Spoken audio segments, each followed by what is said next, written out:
Korku Hikayeleri Korku Kanalı, karanlık ve gerilim dolu dünyalara kapı aralıyor.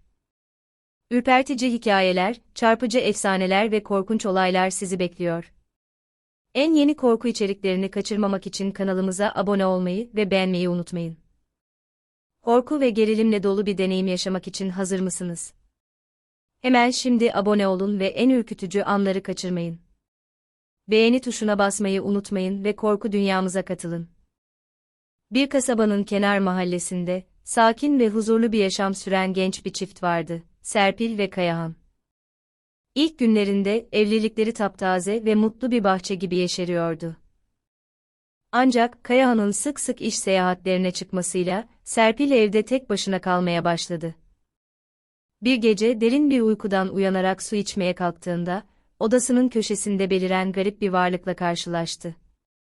İlk başta önemsemedi, düşünerek odaya döndü. Ancak zamanla bu varlık bir silüete dönüşmeye ve Kayahan'ın yüz hatlarına bürünmeye başladı.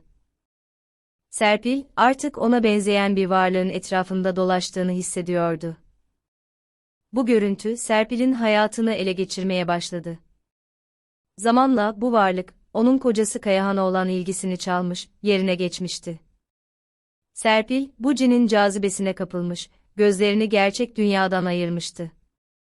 Kayahan ise iş seyahatlerinden döndüğünde, eşi Serpil'in ilgisizliğiyle karşılaşıyordu.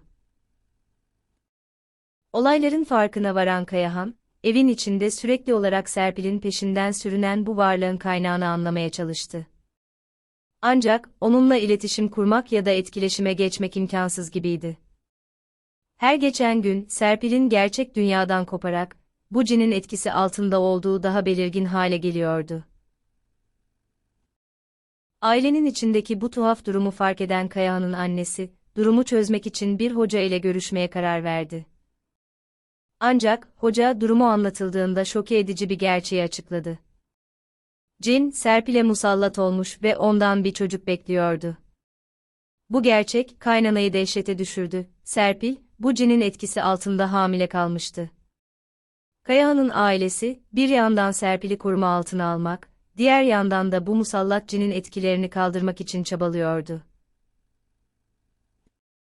Ancak Serpil'in içindeki cin, artık evin duvarlarını aşarak mahalleye de sirayet etmişti.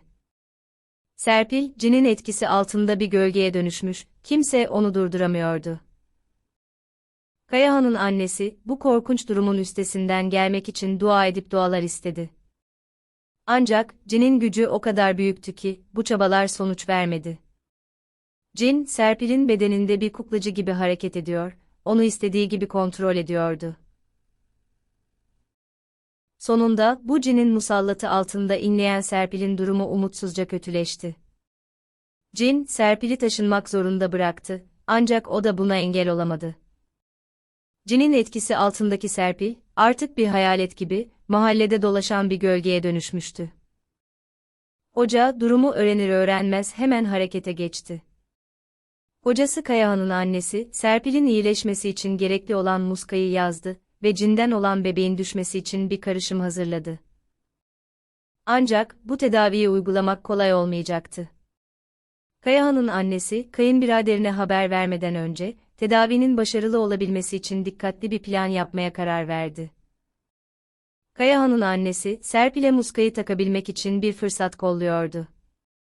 Bir gün, evde dolaşırken, Serpil'i yanına çağırarak, ona nazikçe bu mücadeleyi paylaştı.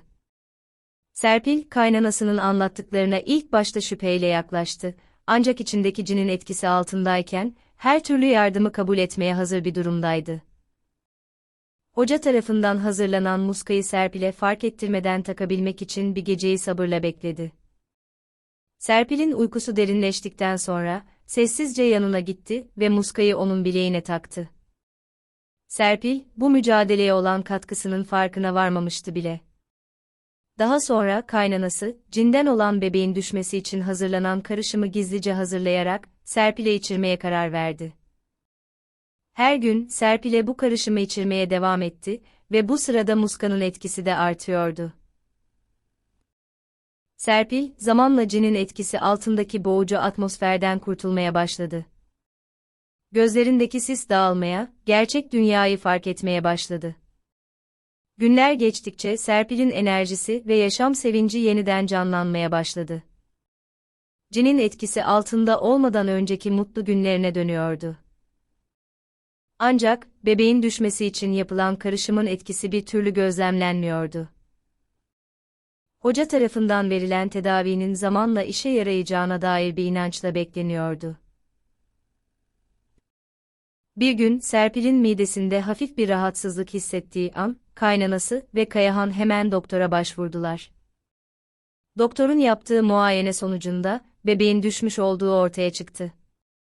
Bu haber, ailenin yüreğine su serpti.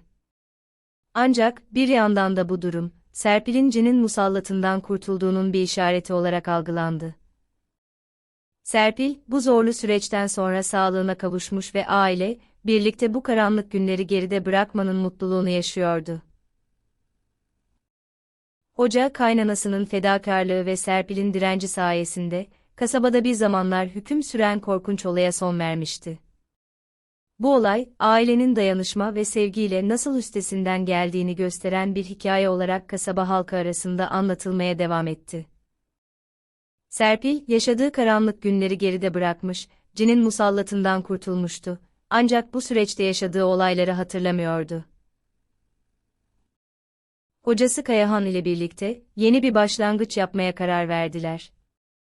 Artık geçmişi arkalarında bırakarak, bir aile kurma ve birlikte mutlu bir gelecek inşa etme arzusundaydılar.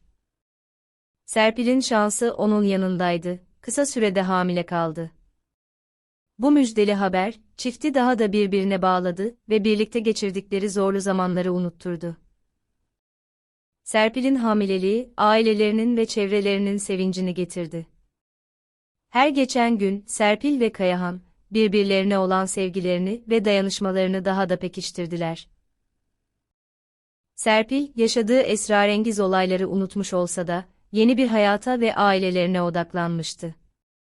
Hamilelik sürecinde Kayahan ve aileleri, Serpil'e her konuda destek oluyor, onun sağlığına ve mutluluğuna büyük bir özen gösteriyorlardı. Sonunda, uzun bekleyişin ardından, Serpil sağlıklı bir bebek dünyaya getirdi. Yeni doğan bebekleriyle birlikte, Serpil ve Kayahan, yaşadıkları zorlu deneyimlerin ardından bir mucizeye tanıklık etmenin mutluluğunu yaşıyorlardı. Aileleri, bu yeni hayata sevinç ve umutla bakarken, geçmişteki karanlık günleri geride bırakmanın huzuruyla doluydular. Hikaye Serpil ve Kayahan'ın sevgi, dayanışma ve umutla dolu bir gelecek kurma çabalarını anlatarak, zorlukların üstesinden gelmenin gücünü vurguluyordu. Yeni bir ailenin doğuşu, yaşanmış zorlukların ardından gelen mutluluğun simgesiydi ve kasaba halkı, bu hikayeden alınacak dersleri yüreklerinde taşıyarak yaşamlarına devam ettiler. Bugün bize katıldığınız için teşekkür ederiz. Korku, gerilim ve ürpertici hikayelerin dünyasına birlikte adım attık. Korku hikayeleri, sizinle bu heyecan verici korku yolculuğunu paylaşmaktan gurur duyar. Unutmayın, korku dünyasının sırları asla tam anlamıyla çözülemez. Yeni korku hikayeleri ve dehşet dolu anlar için kanalımızı takip etmeye devam edin. Bizimle birlikte olduğunuz için teşekkür ederiz ve sizi daha fazla ürkütücü içerikle gelecekte tekrar görmeyi umarız. Korku dolu rüyalar dileriz.